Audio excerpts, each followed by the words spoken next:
গুণ চ্যাপ্টারে আমরা এটা করেছিলাম যে আমরা এই 10 100 দিয়ে গুণ করার সময় আমরা একটা শূন্য বসাই দিই। 2 3 9 5, 2 3 9 5, এটা হচ্ছে আমাদের গুণ্য, গুণক হচ্ছে 10। তো আমরা কি করতাম, একটা শূন্য বসাই দিতাম। আবার এটা 2 3 9 5, আমরা গুণের অঙ্ক যখন আমার সাথে যারা ক্লাস করছো তখন আমি বলছিলাম দুইটা শূন্য বসবে এখানে, 100 দিয়ে গুণ মানে দুইটা শূন্য।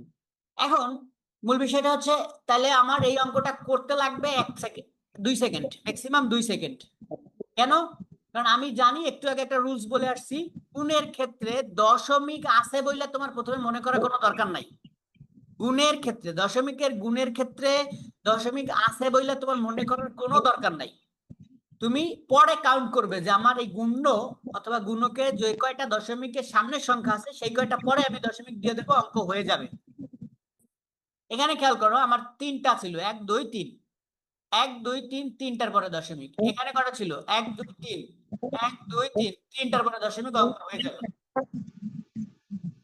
আচ্ছা, তাহলে এভাবে যদি তোমরা গুণ করো সেটা করতে পারো, কিন্তু এভাবে গুণ করার কোনো প্রয়োজন নাই, কারণ আমরা বৃত্তি পরীক্ষার জন্য অ্যাডভান্স টেকনিক গুলো শিখতেছি।